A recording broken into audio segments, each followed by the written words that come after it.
Албетте 90-жылдарга салыштырмалуу бүгүнкү күндө элдин жашоосу бир аз бардар болду, элдин колуна мал пул тийди, жашоосу оңолду.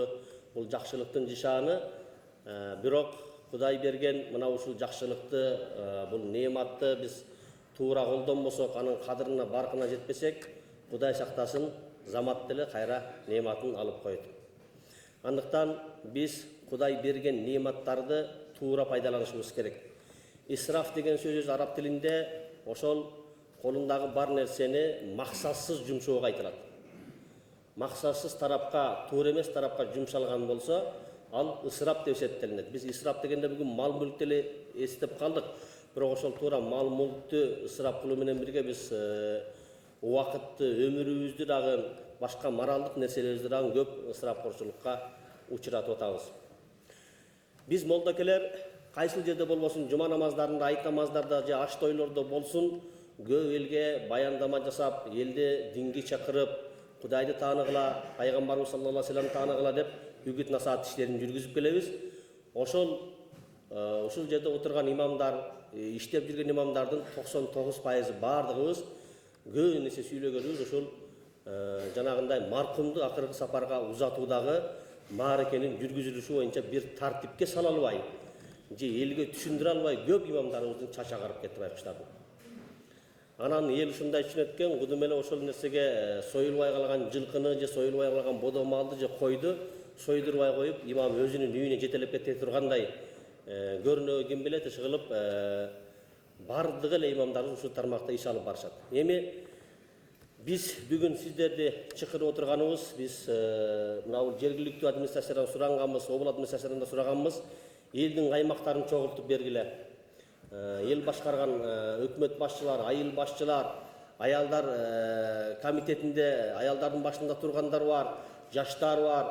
Ошолорду чакырыңыздар, ийре туруп түз кеңешели, түшүнбөгөн көйгөйлөр болсо, суроолор болсо, колубуздан келген жоопту берели, чечилбеген маселелерди чечели деп ошондой максатта келип отурабыз.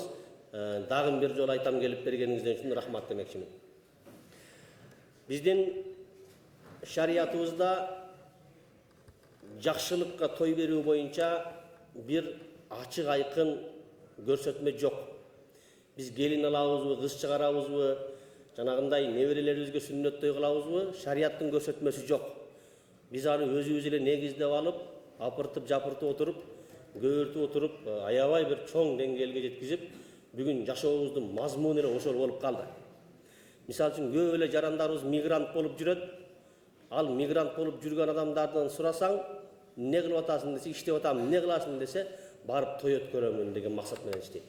Анан ал байкуш келип, ошол 5-6 жыл кеминде болбосо 10 жыл бешене терин агызып, жубайы менен кошо жер тырмап, бир орустун жанагындай алжып калган карыларын багып, орустун короосун шыпырып, эми мигрант болгондор билет, бир ит эле бир жашоодо анан ошентип акча таап келип, тойду өткөрөт да кайра эле кетет. Неге кеттиң десе, кайра кезектеги тойго даярдык көрүш үчүн. Кайра эле кезектеги тойго даярдык көрүш үчүн кайра миграцияга барып атабыз. Бул өзүбүз эле жок жерден түйшүк жаратуу алуу болуп атат. Буга эч качан мындай нерселерди кылууга биздин динибизде бир милдеттенме же мажбурият жок болгондой эле, мен ойлойм, каада салтыбызда деле анчалык бир мажбурдук жок болсо керек деймин. Болгону мына ушул жакшылык, ошол кыз узатуу болобу, келин алуу болобу, жанагындай сүннөт тойлор болобу, аш берүү болобу, башкаларда шарияттын эң биринчи койгон талабы ысырапкерчиликке жол койбош керек. Жанагындай кыргызда бир жакшы сөз бар, казга теңелип өрдөктүн буту сыныптыр, же казга теңелип тооктун буту сыныптыр дегендей, колунда бары деле жогу деле жанагы колунда барларга теңелип, алардан ашыра беремин деп отуруп, өзүн өзү кыйнап атат. Демек, мына ушул жакшылык нерселерде шарияттын эң биринчи койгон талабы ысырапкерчиликке жол бербеш керек. Экинчи, берип аткан ыксаны арамдан болбош керек. Арамдан бербеш керек. Үчүнчүсү, жанагы махрам, намахрам деген маселе бар. Ошолорго маани беришибиз керек. Биз мусулман болгондон кийин биздин тойлордо ушул эркек аял аралашып алып эле, аралашып жүрүп алып, арак ичип алган көрүнүштөр болуп атат. Тамадалар ит кылып эле ар нерсеге салып, элдин бүт адеп аклагын бузган көрүнүштөр болуп атат. Анан эле эмне десең, ата-бабабыз андай кылган эмес өмүрүндө. Ата-бабаларын таарыксыз десек андай нерсе болгон эмес. Эми туугандар, бизде шариятыбызда марқұмды ақырғы сапарға ұзату аземин иіне жибине чейин тартиптештирип берген да. Куруттай кылып тартиптештирип берген, ошондой кылып өткөрүш керек деп мусулманчылык. Биз бүгүнкү күндө тилекке каршы ошол марқұмды акыркы сапарга узатуу аземибиз тойдон айырмасы калбады. Эч тойдон айырмасы жок, баарыбыз катышып жүрөбүз. Жанагы атасы өлбөгөн ким бар, энеси өлбөгөн ким бар деп ылайым кечинен берсин, баарыбыздын башыбыздан ошол бир сөөгү узатууну өткөргөнбүз, көрүп жүрөбүз, башыбызга келип жүрөт, күндө көрүп атабыз, имамдарыбыз күндө жаназа окуп атабыз, тойдон айырмасы калбады. Бул ысык маареке менен суук маарекенин бири-биринен айырмасы болуш керек өзү. Адам катары логикалык жактан караганда деле. Туура мурда мен айткандай биздин бабалар көчмөн жашаган, чачыранды жашаган, бир уруу бир коктор жашса, экинчи уруу башка бир жылгада жашаган. Анан аерден дагы көчкөн, анан кудалашкан, куда сөөктөр алыс болгон. Анан бирөө кайтыш болсо куда сөөктөрү кабар берсе, анан күндөп жол жүрүп келген. Анан аларды караган маселе болгон. Бүгүнкү күндө биз отурук ташып жашап атабыз. Көчмөндүк токтоду десек да болот. Көчмөн болбой калып эле жөн эле отурук ташып жашап атабыз. Балким ошого жараша биздин адаттарыбыз да өзгөрүшү керек деп ойлойм. Анан маселе ошол ата-бабабыз кылган деп эле анан окшотуп жылкыны союп же букаларды союп, аны жанагы келген мусафирлар эмес эле ошол айылдын өзү эле жеп алып атабыз да. Өзүбүз эле жеп алып атабыз. Анан жанагы ошол өлгөндүн үстүнө көмгөн деген сөз ошодон калган. Жанагы сөөк көмгөн адам бир топ чыгымга учурап, бир топ карызга учурап жүргөндөр деле бар. Мисал үчүн мен бир нерсени айтып берейин. Кадамжайлык бир аксакал молдо экөөбүз бар эле, азыр деле көзү тирүү, Алла өмүрүн берсин. Ошол киши айтып берди эле, мен Кадамжайдын сентинден бир таксиге олтурсам, таксиде жанагы Библия китеп туруптур дейт, Инжил. Анан таксист шофер кыргыз эле бала. Анан сурадым, балам, бул эмне болгон китеп десем, атакем, мен ушу динге өтүп алдым. Тобогулан кыргыз болуп туруп ушу динге өтүп алдың десе, ооба, эмне себеп болду десе, мындай болду, менин атам ооруду. Аяка сүйрөдүм, бияка сүйрөдүм, ал дарыгерге алып бардым, бул врачка алып бардым, ооруканага жаткырдым. Эч шифа болбоду. Атам каза болду. Анан ыйлап сыктап атамды көмдүк.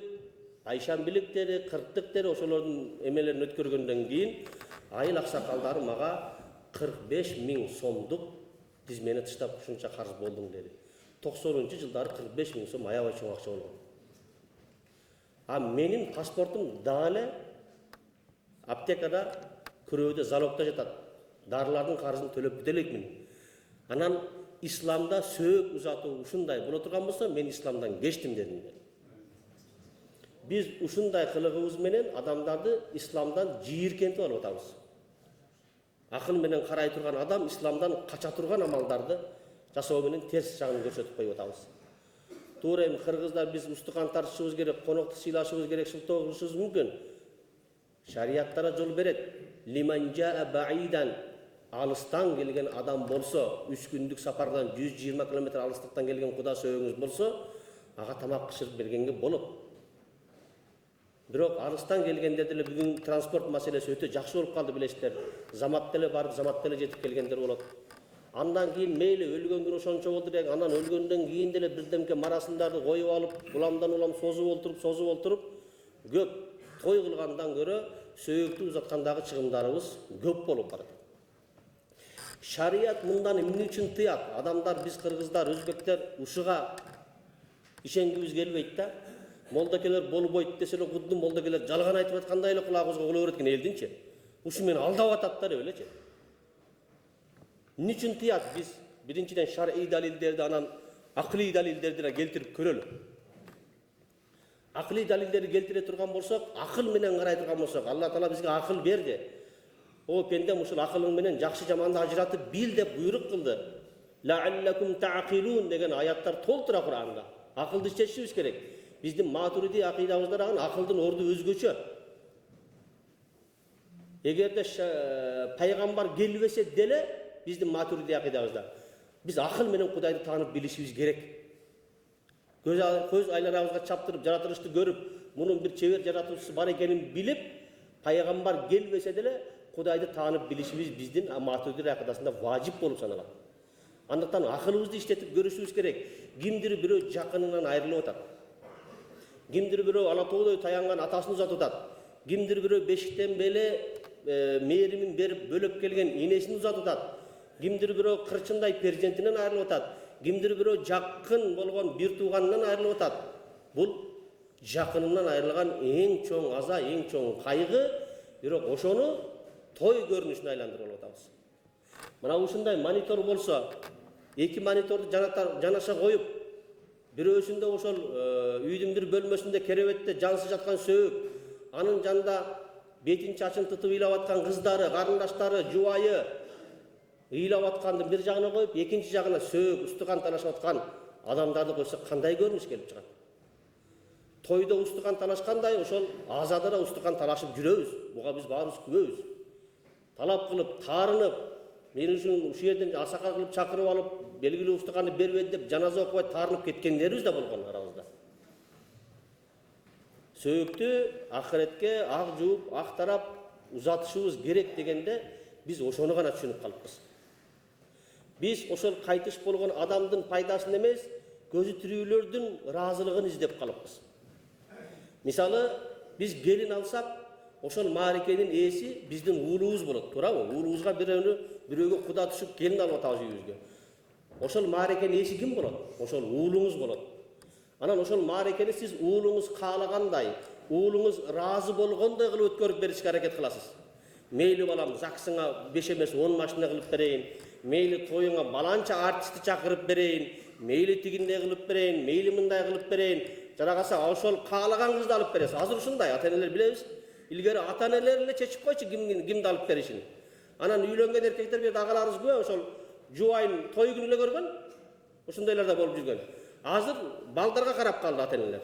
Ушу каалаганды алып берели, ушу каалаганга гана узаталы деп. Кыскасы маарекенин ээси ошол болгондуктан.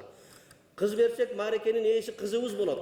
Ошол ыраазы болгудай өткөрөбүз ошол маарекени. Ошол каалагандай ыраазы болгудай сеп даярдап беребиз. Ушул үйүмдөн кызым учуп баратат, капа болбосун деп.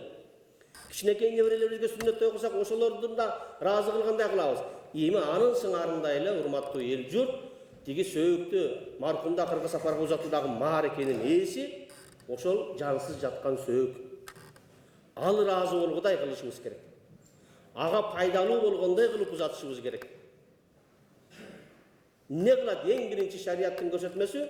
Юбдау би такфиниhi ва tajhizihi bila tabzirin ва la taqtirin дейт.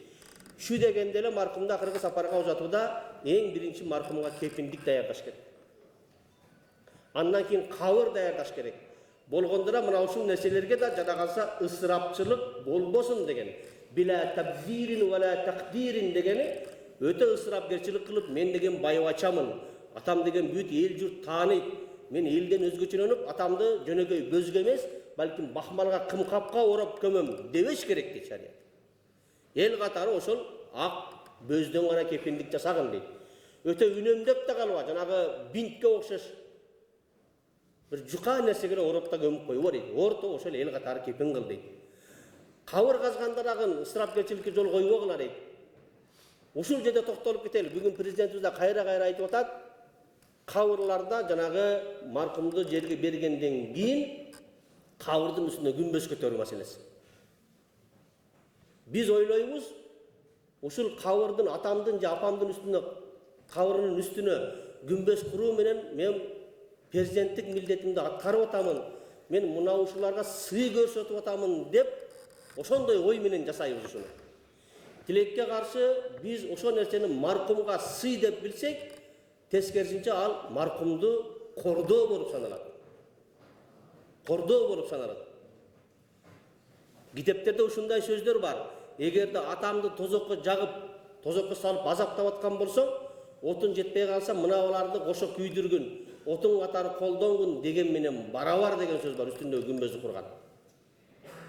Демек атамды тозокко салып азаптап атасың бе, Алла? Анда мына мен курган күмбөздү отун катары пайдалан, дагы да жаныны күчтүү болсун дегенге барабар деп айткан алымдарыбыз бар туганда.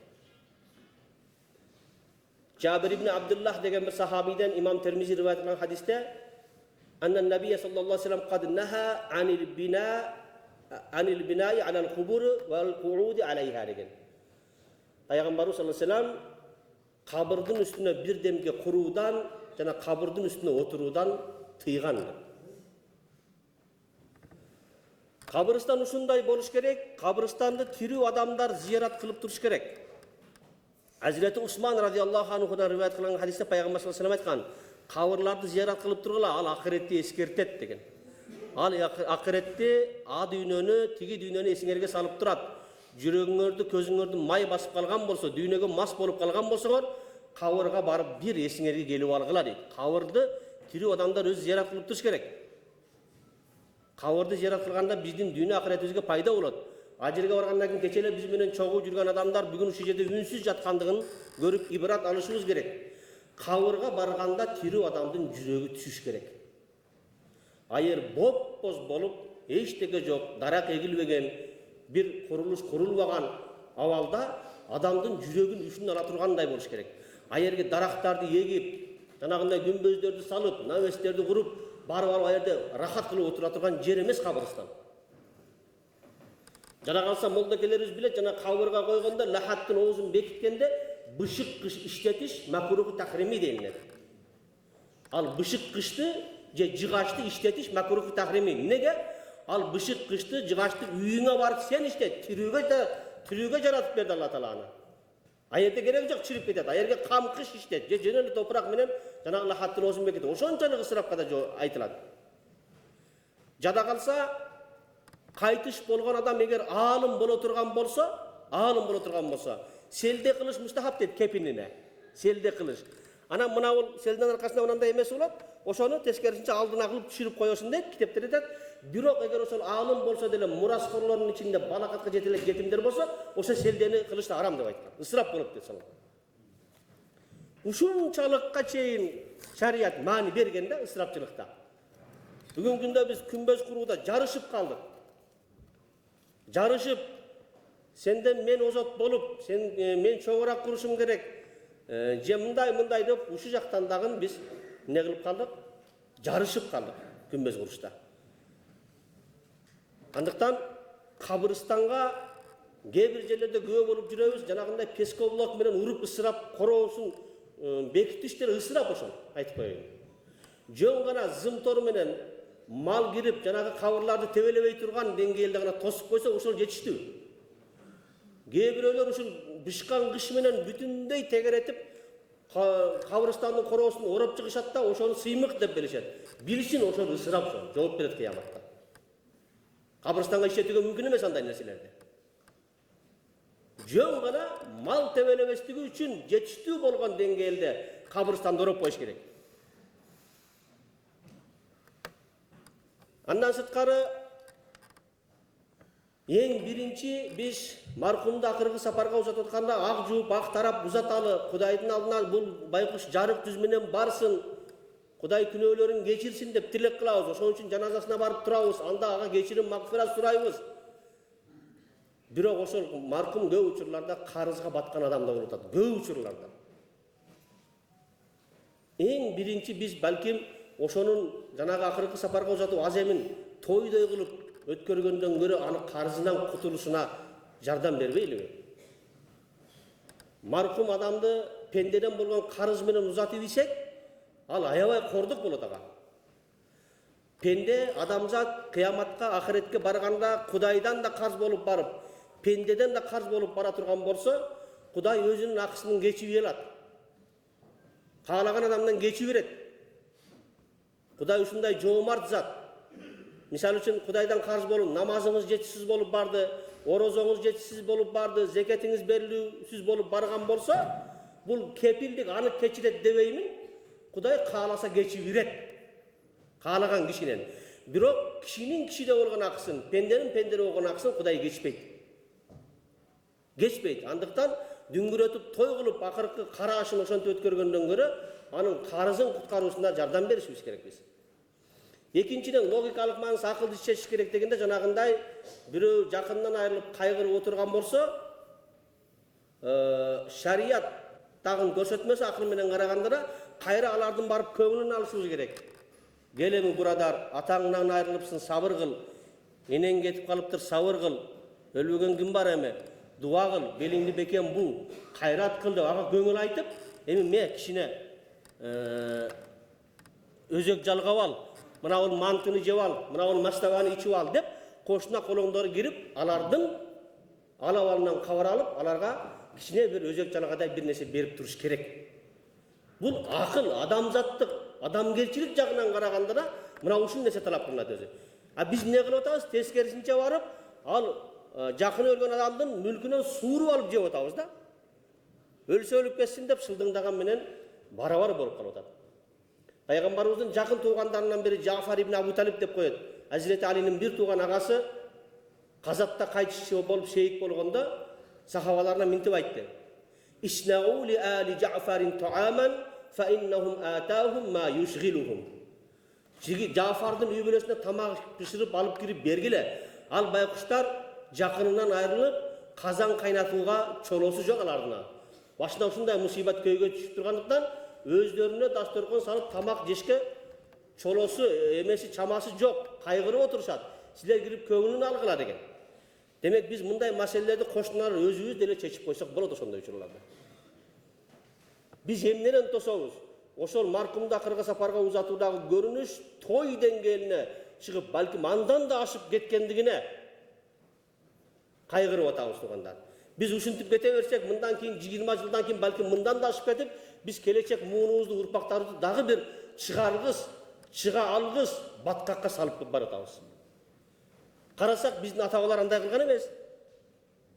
Biz ata-babalarыбызды ээрчибиз деп атабыз, ата-бабаларыбызды да жакшы ээрчи албай атабыз. Муну менен. Анан biz эмне кылып атабыз? Ата-бабаларыбызды туура ээрчибегендик менен бир адашууга бараткан болсок, экинчиден өзүбүздөн кийинки келе аткан урпагыбызды дагы бир адашууга салып баратабыз да. Biz көзүбүздү ачышыбыз керек. Biz жашагандан кийин мусулман болуп жашап аткандан кийин ошол мааракелерибиздин бардыгы каалайбызбы, каалабайбызбы dinimiz менен байланышы бар. Андыктан biz молдокелер, мечиттердин имамдары ошол сиздердин мааракелериңиздердин туура өтүүсү, аны өткөрүүдө күнөөкөр болбостугуңуздарга жан үрөп, башын тыгып, туура жолду көрсөтүп беришке милдеттүү деп эсептейм мен. Андыктан ким кандай маараке кылбасын, ошол өз айылыңыздардагы имам менен кеңешиңиздер, анан ошонун айтканын кылыңыздар. Айрыкча маркумду акыркы сапарга узатууда. Biz ошол кеткен чыгымдарды башка жакка жумшай турган учур келди. Билим алалы, дүйнө кыдыралы, ажылыкка баралы. Анан жанагы ажы тойлор деле ушундай. Ажылыкты Алла Таала мындай тилиме салып койду, айтып кетем ушул жерде. Ажылыкта деле ажылыктан келгенден кийин ошо тойлор деле ашып баратат. Ажылыкка сарптаган каражатын дагы ошончо керек да. Бир колунда бар адамды барып биз имамдар, молдокелер, байеке, атаке колуңузга Алла Таала жакшы байлык, бийлик берип койду. Эми ажылык паж болду сизге, ажылыкка барып келбейсизби десең эле, эми ал барып келгенден кийин ошончо дагы расход керек экен, аны чамам жок, той кылыш үчүн деп көпчүлүк адам ушул ажы тойдун айынан ажылык кыла албай жүргөндөр да бар. Муну да кыскартайлык. Не деп мен бүгүн элди жыйып алганым неме? Бул эми мыйзамда адам өзүнүн мүлкүндөгү байлыгын, бийлигин каалагандай иштешиге укуктуу экен. Юридикалык жактан, мыйзам жактан бирөөдү бир нерсе деп тие албайт экен. Бирок биз дин жагынан айтышка укугубуз бар экен. Бул ыйманыбызга, акыретибизге кандайдыр бир зыяны коопу тийип калбасын деп биз молдокелер айтат экенбиз. Мындай нерселерди имамдар бардыгыңызга угуп алсаңыздар болот. Жерлерде айыл өкмөттөр менен, айыл башчылар менен жыйын өткөрүп, элдик чогулуштун протоколу кылып, ошо протоколдук чечимдер менен кабыл алсаңыздар болот. Мисалы үчүн бир айылда мына молдоке барып өзүнүн айылына барып, айыл башчысы менен, ошол аялдар комитети менен, аксакалдар менен чогулуш кылып өткөрүп, келгиле ажы тойду мындай тартипте өткөрөлү, келгиле маркумду сапарга узатууну мындай тартипте кылалы деп тартип менен жанагыдай өгүздө өлбөй турган, арабада сынбай турган көрүнүштө бир протоколдук чечим менен кабыл алып, биз өзүбүз эл ошону кылсак болот да. Качан биздин башыбызга келип камчы ойномоюнча эсибизге келбеген учурлар болуп атат. Biz tuğra muftiyatta жүргөндө bir топ ошол жогорку кеңешке, президент администрацияга кат менен кайрылганбыз. Ушуну мыйзамга эле киргизип бергиле. Бүгүн эл Кудайдан эмес мыйзамдан коркуп калды. Кудай мындай деген, пайгамбар мындай десең үн чыкпайт, анан мыйзамда ушундай, ушуну кылбасаң камайт, ушуну кылбасаң мындай кылат десең анан эл кайтып калды. Элдин ыйманы ошо деңгээлге жетти. Мыйзам менен кабыл алып бериңиздер деп bir топ жолу биз дин башкармага алып кайрылганбыз. Билесиздер, президентибиздин 54-жарлыгы мына ушул ысырап кошулуп боюнча атайын жарлыгы чыкты. Кээ бир жерлерде ушул жарлыкты да тоотпой баратабыз да. Сөзсүз конституцияга bir берене менен кириш керек болуп калды да бизге азыр. Ошого жанагында эсиң барда этегиңди жап деп, башыбызга камчы ойной электе, же башка боло электе, мындай бир өзүбүз да тартипке түшүп барышыбыз керек. Башыбызга кандай сыноо келсе, башыбызга кандай кысымчылык келсе билели, ал биздин өзүбүздүн бир кетирген кемчилигибиздин себебинен болот. Андыктан биз да эркелебей, башка кылбай, ошол өзүбүздүн жашообузду жакшы нукка бурушка аракет кылсак болот. Мен имам хатиптерге айтып атамын, мына ушундай жыйындар буюрса, эмки жылдары иш пландарга кирилип, ар бир айыл өкмөттө өтмөкчү. Райондун баш имам хатиптерин баардыгын алдыңыздарга жетелеп келип отурамын. Баардыгы катышып атат, сабак алып атат дегендей. Бул ар бир мындай жыйын токтобойт, ар бир айыл өкмөттө андан кийин ар бир айылда өтмөкчү. Балким ошол барып, ошол жерде ошондой чогулуштарды өткөрүп, протокол чечимдер менен бир тартипти түзүлмөкчү болуп, этап менен бара берет деп ишенебиз иншалла.